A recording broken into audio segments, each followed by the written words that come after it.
Yo, what's going on, everyone? It's DLloyd. So Zach LaVine will be one of the hottest free agents, potential free agents this offseason. It looks like that is very much going to happen. He's going to entertain teams and see if there is a team that can kind of woo him away from Chicago. So a lot of teams are going to be lining up, and we've already heard some rumors, which we'll talk about later on in the video, of teams that are expected to pursue Zach LaVine heavy this upcoming offseason. But of course, the former UCLA player, he's in LA. TMZ, it wouldn't be no other company but TMZ, right? TMZ, they catch up to him. They asked him if he had anything to say to Lakers Nation, and he just simply said, getting into his car, that he's always been a fan of the Lakers. Now, immediately, people start talking social media. Does that mean he's going to the Lakers? Does that mean the Lakers could get Zach LaVine? There is, I believe, mutual interest between the Lakers and Zach LaVine.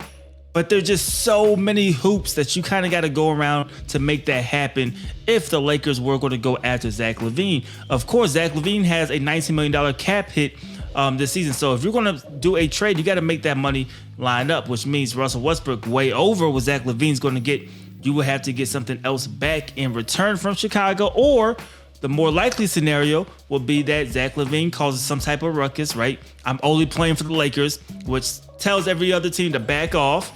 Then the Lakers, try to get a third team involved, and then you can kind of work out a trade that way. That's really it. So once again, the Lakers still need help, a ton of help, if they're going to make this deal happen. But I do think there is mutual interest. Now, speaking of interest, we have two teams that we know are interested in potentially going after Zach LaVine. Now, whether Zach LaVine decides to take those offers is to be determined, right? But those teams are the Atlanta Hawks, which I think could be very interesting, and the Portland Trail Blazers. Now, Portland, of course, they essentially blew everything up at the deadline last season to say, hey, man, we'll try this again and see if we can build a team another way, shipping out CJ McCollum. You still have Damian Lillard, who's getting older. You still have him. As of now, he remains committed to the Portland Trail Blazers. He did say earlier, though, that if they decide to go another direction, he would not fight it. Like, if they don't want him there, they want to trade him, he would not fight that. So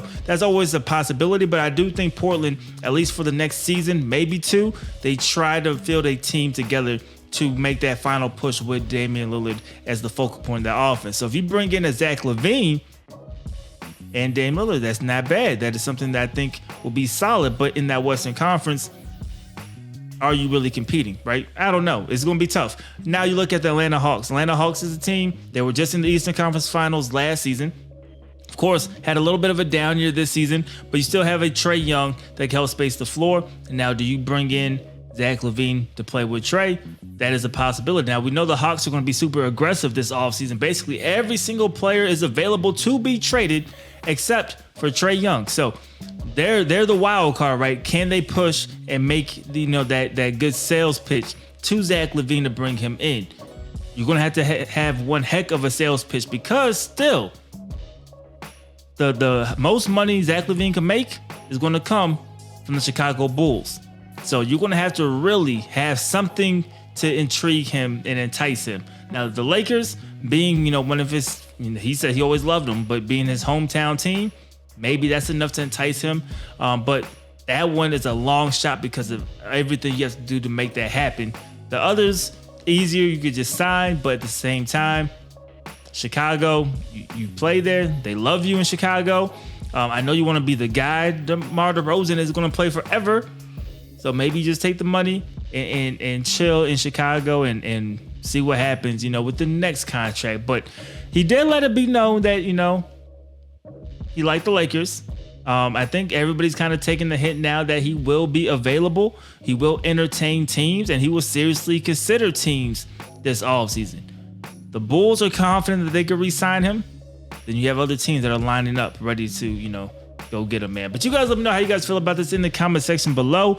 Will we see Zach LaVine with the Lakers? Will we see him with the Hawks? Will we see him with the Trailblazers? Will we see him with another team? Or is he going to go back, take the money, and play in Chicago next season? Let me know as of right now how you guys feel about it in the comment section below. It's DLloyd. I'm see y'all next time. Peace.